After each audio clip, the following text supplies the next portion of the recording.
بسم اللہ الرحمن الرحیم۔ درس نظامی آن لائن اکیڈمی کی طرف سے خوش آمدید۔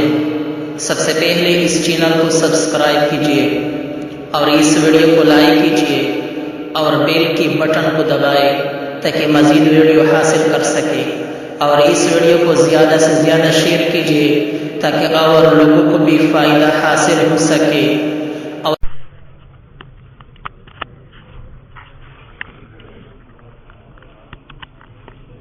فالتغاير بينهما بحسب المفهوم فقط على الاحتمال الثاني۔ سنو بھائی،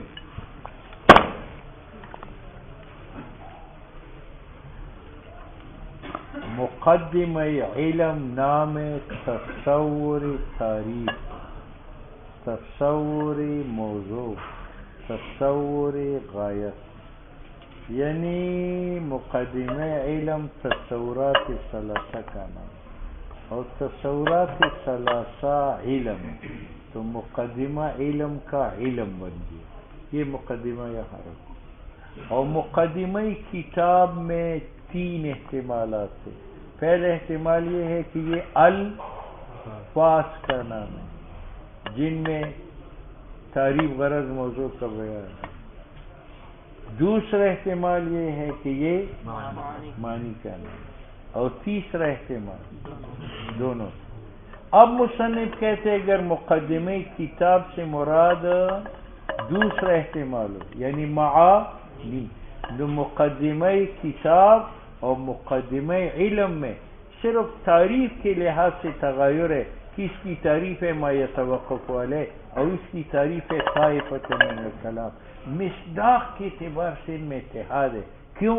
مقدمہ کتاب کس چیز کا نام تھا؟ علم کا، اور مقدمہ کتاب کس چیز کا نام ہے؟ معنی کا، اور معنی معلوم ہے، اور علم و معلوم متحد ہے۔ تو مسئلہ مقدمہ کی علم کا اور مقدمہ کتاب کا بھی متحد ہوا۔ تو مصنف کہتے ہیں کہ اگر مقدمہ کتاب سے احتمال ثانی لیا جائے کہ یہ معانی کا نام ہے، تو اس اعتبار سے مقدمہ کتاب و مقدمہ علم میں تغیر صرف تعریف مفہوم کے لحاظ سے ہوگا کہ اس کی تعریف ہے ما یتوقف ہو، اور اس کی تعریف کیا ہے؟ طائفۃ من الکلام۔ ٹھیک ہے، یعنی مصداق میں فرق نہیں ہے۔ کیوں؟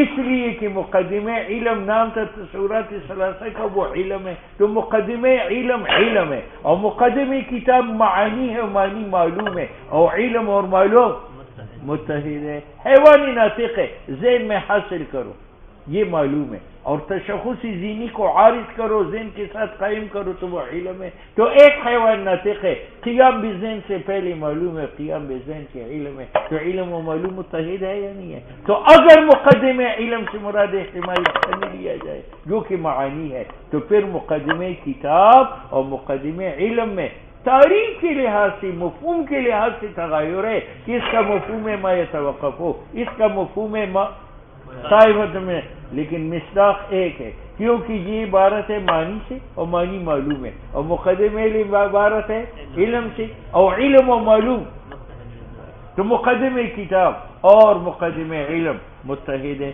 یہ معنی ہے فالتغایر بینہما، تغایر مقدمہ علم و کتاب میں صرف بحسب تعریف ہے فقط، کہ ایک کی تعریف ہے ما یتوقف، دوسری کی تعریف ہے ما طائفۃ من الکلام، علی الاحتمال الثانی، بنا بر احتمال ثانی کہ مقدمہ کتاب معنی کا نام ہو جائے، اور اتحاد بذات ہے کیونکہ مقدمہ علم علم ہے اور مقدمہ کتاب معنی معلوم ہے، اور بنا علی اتحاد العلم والمعلوم بذات۔ بات سمجھ میں آ گئی؟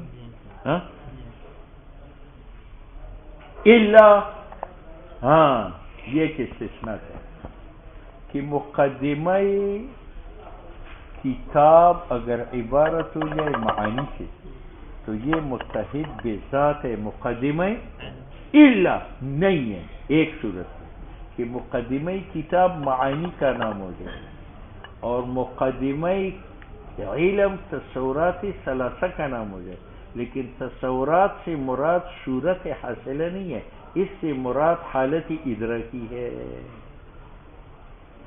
ذہن میں صورت بمنزل لاٹین کے ہے، اور جیسے لاٹین کی دیواروں پر روشنی پڑتی ہے تو صورت سے ذہن میں ایک سکون ہوتا ہے، اس سکون کا نام حالت ادراکی ہے. تو علم بمعنی حالت ادراکی کے مغایر ہے معلوم سے. تو اگر مقدمہ کتاب معانی معلومات سے بھی نام ہو جائے، لیکن مقدمہ کتاب اس تصور کا نام ہے، تصدیق کا نام ہے جو بمعنی اذعان و حالت ادراکی کی ہے، تو پھر مقدمہ کتاب مقدمہ علم کے ساتھ متحد بذات نہیں ہے، الا اتحاد نہیں ہے.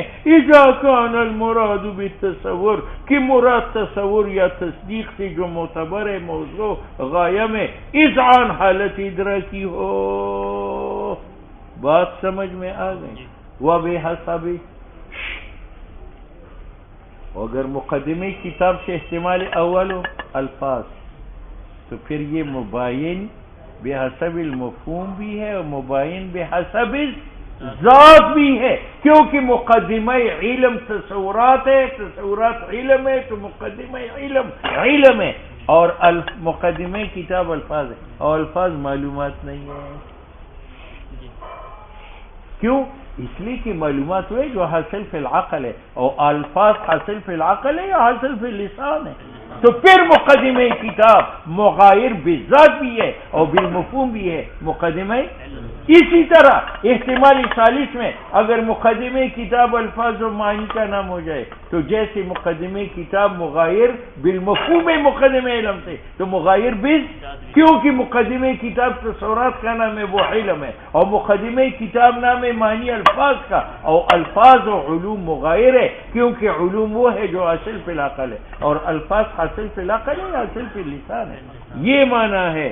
وبحسب ذات، اور مقدمہ کتاب مغایر ہے مقدمہ علم سے ذاتاً بھی، ایضاً جیسے مفہوماً علی الاحتمالین الباقیین.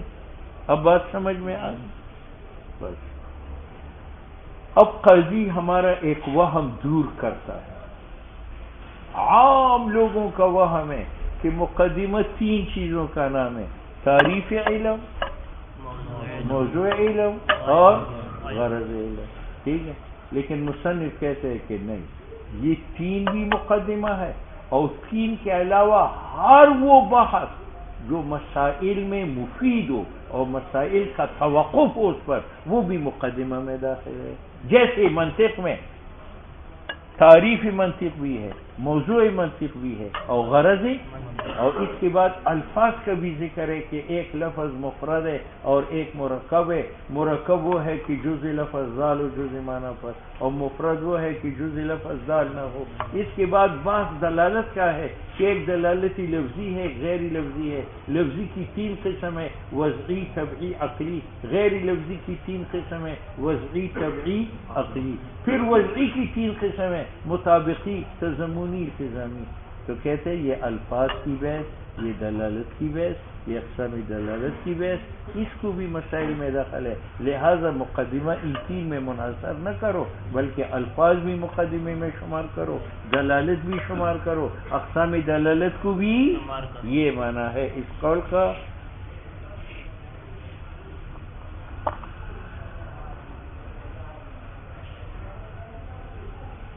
والاولا، اولا یہ ہے ان یعد کہ شمار کیا جائے مباحث الفاظ کا، مباحث کے لفظ مفرد، مرکب اور پھر دلالت اور اس کے اقسام، اور اسی طرح معتبر کیا جائے بیان شرف علم کا و مرتبتی ہی. منطق کی فضیلت یہ بیان کرتے ہیں اور اس کا مرتبہ بیان کرتے ہیں کہ فلسفہ سے یہ مقدم ہے. ایذن منہا، یہ بھی مقدمے سے ہے. العلم قد فصل.